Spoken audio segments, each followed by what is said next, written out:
Assalamualaikum warahmatullahi wabarakatuh.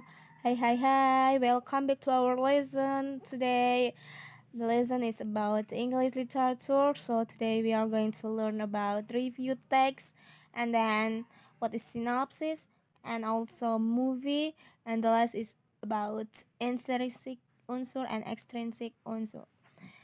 So, last week, minggu kemarin kan Ibu udah ngasih tugas tentang mensinopsis movie atau film yang kalian sukai, khususnya bahasa Inggris, dan videonya pun juga dibuatnya dalam bahasa Inggris.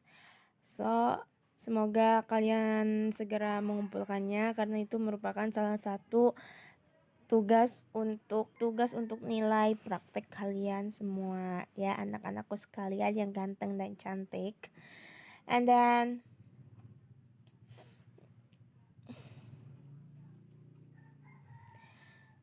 sebenarnya sinopsis itu hampir sama juga dengan review text, karena di situ kan sinopsis itu memberikan ulasan tentang apa sih yang ada di dalam isi sebuah movie, atau juga bisa sebuah novel, atau juga bisa dalam sebuah cerpen gitu ya.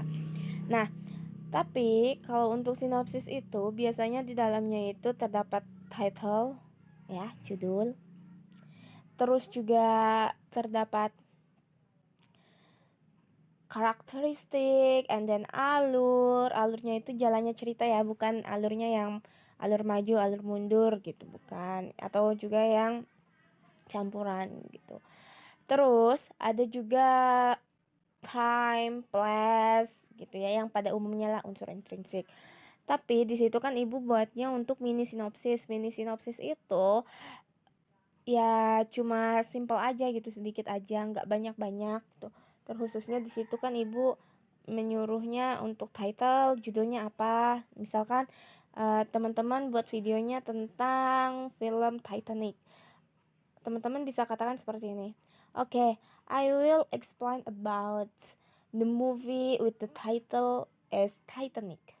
Nah, terus nanti teman-teman jelasin alurnya itu seperti apa, jalan ceritanya dari awal, pertengahan sampai akhir gitu ya, pakai bahasa Inggris. Nggak usah banyak-banyak juga nggak apa-apa, yang penting dapat poinnya gitu. And I will catch your point gitu. Saya juga dapat poin yang kalian terangkan gitu. Terus juga nanti di terakhirnya diberikan amanat atau pesan ya, message from the movie gitu. Message-nya apa gitu. Jadi give your message from your movie, your favorite movie, and then please say ya, katakan apa itu gitu. Pasti kan dalam sebuah film adalah pesan atau amanat yang terkandung di dalamnya gitu, menceritakan tentang apa ya. Oke, sebenarnya sinopsis itu adalah salah satu bagian dari review text ya. Cuma kalau di review text ini lebih seperti kayak kita memberikan ulasannya seperti apa dan memberikan kritikannya pasti. Di terakhir itu diberikan kritik.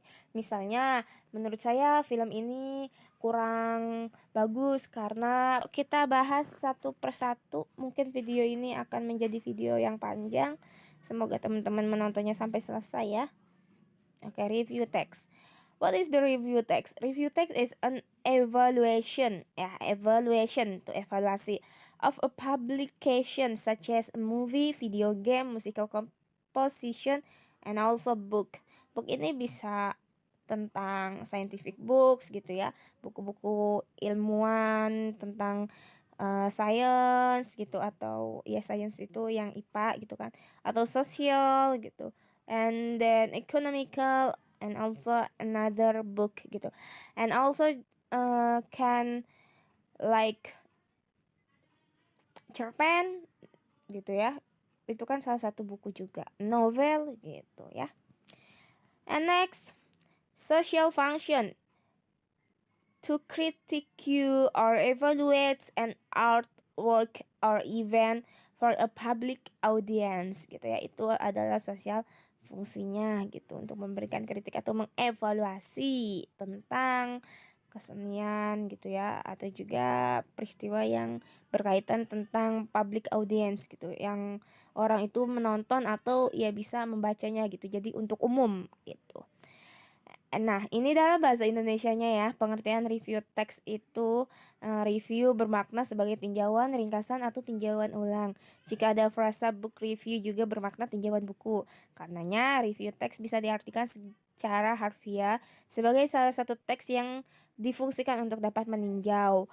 Jadi, review teks adalah teks yang ditunjukkan untuk meninjau suatu karya, baik film, buku, dan sebagainya. Untuk mengetahui kualitas, kelebihan serta kekurangan yang dimiliki oleh karya tersebut. Nah, tentu ya, jadi di review teks ini ada sebuah kritikan atau saran yang membantu juga untuk kedepannya seperti apa gitu. Maaf ya kalau misalnya suara ibunya agak serak-serak basah gitu.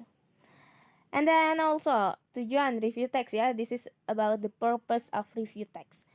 Untuk dapat memberikan sebuah kritik terhadap suatu karya seni ataupun lainnya untuk khalayak umum.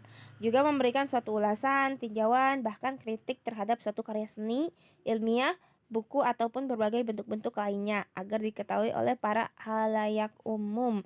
Jadi sebelum kita nonton film atau baca novel gitu kan, kita tuh lebih enaknya tuh ngelihat review-review dari orang-orang yang sudah membaca atau menontonnya terlebih dahulu gitu kan. Kalau misalkan kita nggak mau nonton secara panjang seperti itu, cuma sebatas ya tahu doang lah gitu kan.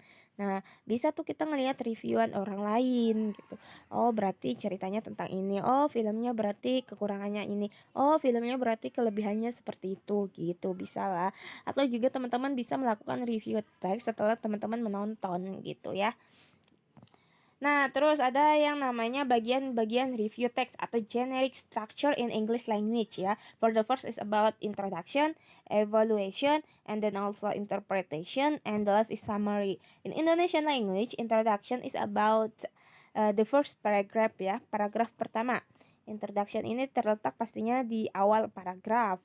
Berisikan pengenalan terhadap pokok atau gambaran umum tentang sebuah karya atau benda yang akan ditinjau. Jadi, kalau misalkan untuk introduction ini berisi tentang ya perkenalan lah, introduction tentang hal yang akan kita review gitu ya. And then evaluation. Bagian ini berisi gambaran detail dari sebuah karya antara lain menceritakan kelebihan, keunikan, kualitas, serta hal-hal yang membuatnya menarik dengan memberikan gambaran yang lebih mendetail terhadap suatu karya atau benda yang akan direview. Nah, itu evaluation. And then also interpretation. Pada bagian interpretasi, penulis memberikan pendapat atau pandangannya terhadap mengenai karya atau benda yang direviewnya. Tentu saja, fase ini dilakukan setelah melakukan evaluasi yang cukup terhadap karya atau barang tersebut, ya. Terus last summary. Summary ini kesimpulan ya, kesimpulan dari semuanya itu seperti apa gitu. Terus juga kesimpulan ini adalah salah satu hal yang berisi tentang ulasan gitu ya, ulasan intinya itu apa gitu, kesimpulannya apa gitu. And then sinopsis. Sinopsis merupakan ringkasan isi naskah cerita yang menggambarkan isi dari buku, film, atau pementasan dari awal hingga akhir. Nah, ringkasan isi naskahnya seperti apa, jalan ceritanya itu seperti apa ya, intinya itu seperti apa gitu. And then fungsi sinopsis memberi sebuah gambaran ringkas serta singkat tentang isi cerita atau naskah. Gambaran ringkas tuh kan. Terus juga memberi gambaran yang jelas secara sederhana mengenai urutan ataupun kronologi ceritanya. Jadi nggak usah banyak-banyak diceritakan dari awal sampai akhir secara detail, tapi ya cukup inti-intinya aja gitu, kayak gimana gitu ya. And bisa dibaca ya selanjutnya. Terus juga movie, definition of movie. Movies or films are a type of visual communication which use moving picture and sound to tell stories or teach people something. Jadi dalam bahasa Indonesia movie itu adalah jenis komunikasi visual yang menggunakan gambar dan suara bergerak untuk bercerita atau mengajari orang tentang sesuatu gitu ya. Jadi intinya ya kalau movie kan ada berisi gambar, ada juga berisi tentang ya suara-suara, itulah yang akan membangun movie gitu ya. And also the purpose of movie is to entertainment or a way to have fun. Tentu ya kalau movie itu bisa membuat kita merasa senang atau terhibur dengan tontonan yang disediakan, baik itu berisi horor atau juga berisi love gitu kan, percintaan gitu, atau juga berisi tentang drama series or also action and another lainnya gitu ya. And then genre of movie, genre ya, the genre is a word for a type of movie or style of movie. And also in Indonesia language, genre itu bisa diartikan sebagai jenis film atau gaya film ya, jenis-jenis film lah gitu. So in film genres, primary film genre include the following, like action film. Action itu yang berisi tentang kayak tembak-tembakan segala macam itu ya, pokoknya sesuatu yang menegangkan tapi bukan horor gitu, kayak buat kita tuh jantungan lah, itu action, kayak gulet segala macam itu action ya. And then adventure film, petualangan, ini biasanya ya. Comedy film itu tentang ya kayak komedi yang buat kita merasa tertawa karena lucu gitu ya. Crime film itu kejahatan ya, yang berisi kejahatan. Drama itu biasanya berisi percintaan kayak gitu-gitu ya, yang romance. Terus juga ada horror itu ya tau lah, berisi tentang ghost. Kartun itu termasuk ke dalam animation movie gitu ya. Terus juga ada fantasy movie itu sesuatu yang gak mungkin terjadi lah gitu ya, contohnya itu kayak Frozen gitu. Terus juga ada dokumenter itu berisi tentang kayak sejarah-sejarah gitu, yang filmnya hitam putih itu dokumenter ya. And then also about extrinsic and intrinsic elements of literature. And explanation of extrinsic element in literature. So in general, the extrinsic elements of literature was about the things that can't really be found inside the story itself. Jadi bukan berasal dari dalam cerita itu ya. It is about outside from the story itself. Jadi dari luar, pembangun dari luar itu ya, extrinsic gitu. It wasn't the material but the fact and information that support and surround the story. Jadi ini bisa berpengaruh juga dan bisa mendukung dari sebuah cerita tersebut, karena biasanya penulis itu memberikan atau menuangkan sebuah ceritanya itu ya berdasarkan background knowledge gitu. Jadi dari latar belakang pengetahuan merekanya gitu ya.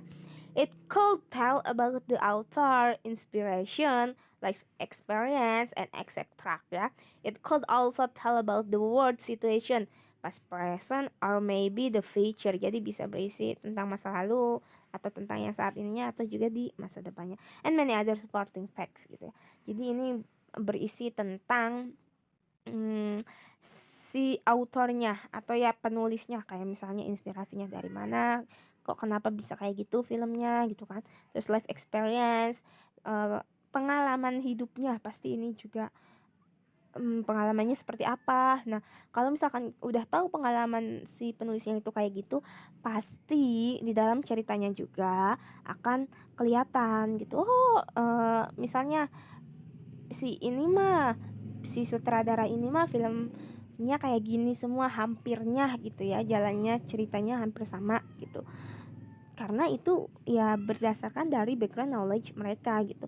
Gak bakal jauh-jauh, kayak misalnya kita buat cerita pasti ada beberapa sisi hal yang dituangkan dan termasuk ke dalam pengalaman kitanya gitu tuh ya. Jadi unsur ekstrinsik ini adalah salah satu pembangun sebuah cerita yang berasal dari luar, bukan di dalam cerita itu tersebut, tapi biasanya berpengaruh juga dalam sebuah cerita itu ya, mensupport gitu. Siapa pengarangnya, latar pendidikannya kayak gimana, terus juga cerita kehidupannya kayak gimana, kayak gitu-gitu ya. Nih, ya extrinsic itu ada outer life gitu ya, kehidupannya seperti apa, historical background, sejarahnya gitu, latar belakang sejarahnya, cultural background, budayanya seperti apa, social background, sosialnya kayak gimana gitu ya, kehidupan sosialnya. And then also is about author life. Ini biasanya ada di bagian belakang buku ya. Misalnya namanya siapa, umurnya berapa, kerjanya di mana, lahirnya di mana, terus juga sukanya apa gitu ya, hobinya, pengalamannya seperti apa, kayak gitu-gitu ya. Terus juga kayak misalnya bisa pencapaiannya apa, kayak gitu. Biasanya ini berpengaruh juga ya, berpengaruh dan bisa mendukung dalam sebuah movie atau sebuah novel gitu. Kita bisa tahu siapa pengarangnya, kayak gimana orangnya gitu. Ini biasanya ada di bagian akhir buku, atau juga kalau misalnya di film itu kayak siapa sutradaranya kan ada tuh di bagian terakhirnya, kayak gitu ya. Itu selain kita bisa mengetahui siapa yang penulisnya, kita juga ya bisa tahu, oh kayaknya ini ceritanya sedikit ada relation nih gitu kan, ada hubungannya dengan kehidupannya gitu. And also historical background ya, bisa dibaca cultural background itu tentang budaya kehidupannya. Kalau misalkan historical background itu tentang sejarah kehidupannya kayak gimana. Terus juga ada social background, kehidupan sosialnya gitu ya, dengan lingkungannya itu kayak gimana gitu kan. And then intrinsic elements ini yang biasanya kita kaji karya sastra gitu ya. Di dalamnya itu ada characters, ini tentang menjelaskan tentang sifat-sifat, ada antagonis, protagonis, tritagonis gitu ya. Yang antagonis itu yang jahat, protagonis itu baik, tritagonis itu ya sedang-sedang, ada yang sedang-sedang aja gitu ya. Ya tidak jahat dan juga tidak baik, biasanya mendukung antara keduanya gitu ya, atau menengahi gitu.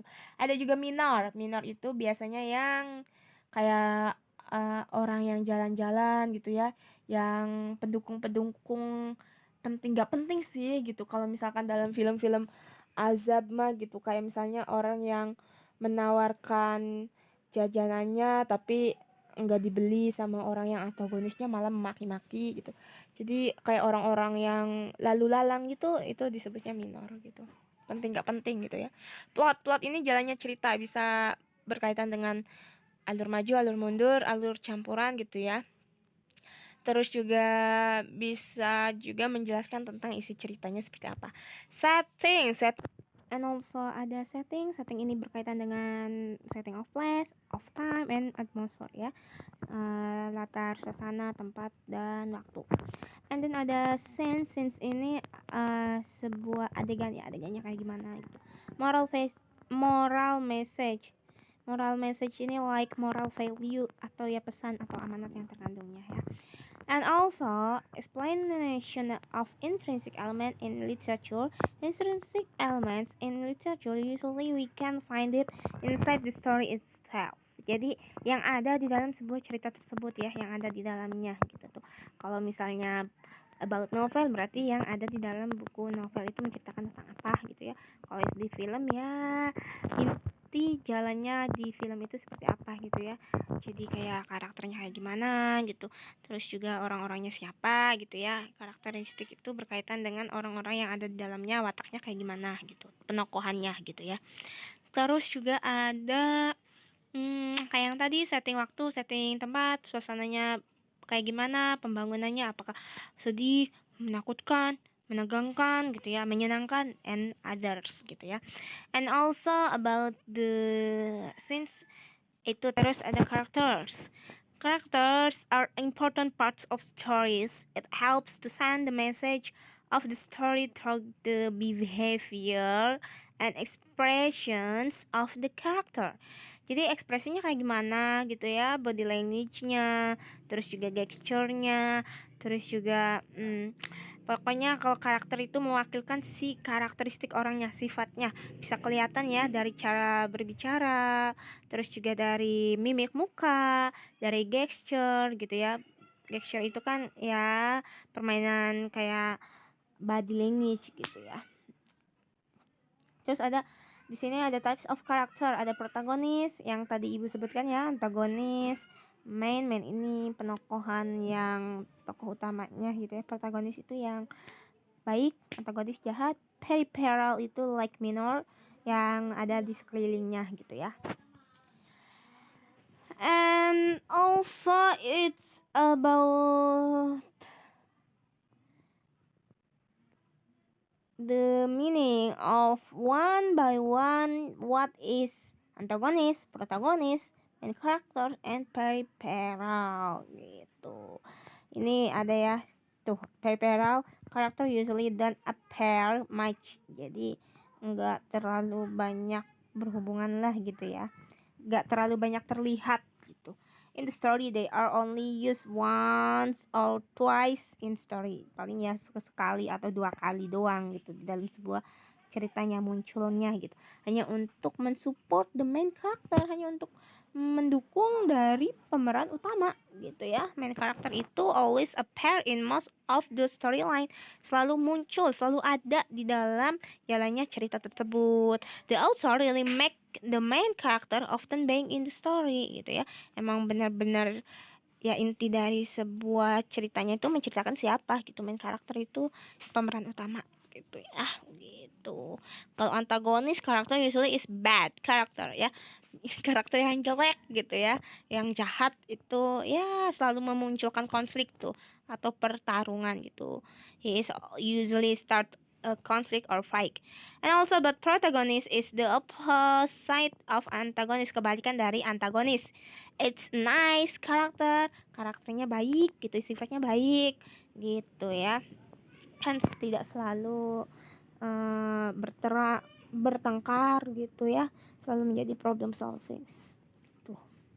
A movie which people arrange it. Example, a scenes in a movie describe what happened in one place. So scenes is also connected to setting ya. Jadi scene ini berkaitan juga dengan setting gitu, berkaitan dengan latar gitu, menceritakan apa dan apa yang terjadi gitu, ini sense ya. Terus setting, the setting is a time and place where the certain part of the storyline is happening. It include all the detail like time and location gitu. And also plot is the arrangement of the story that build the story plot component gitu ya. Jadi yang membangun sebuah ceritanya gitu ya. Exposition, the beginning of the story that show the main character gitu. Ya yang membangun karakter utamanya gitu, itu disebutnya exposition. Raising action, conflict is starting to show in the story ya. Ini awal-awal munculnya konflik. Kalau exposition itu kayak like introduction gitu ya, pengenalan doang, pengenalan utama. Tapi kalau rising udah agak muncul konflik gitu ya. And then climax, the main character is having conflict. Nah, klimaks ini disebut juga dengan puncaknya konflik gitu ya, yang benar-benar permasalahan itu sangat susah untuk dipecahkan gitu, yang buat penontonnya itu greget dan ih kenapa sih harus kayak gitu gitu ya, kesel banget gitu.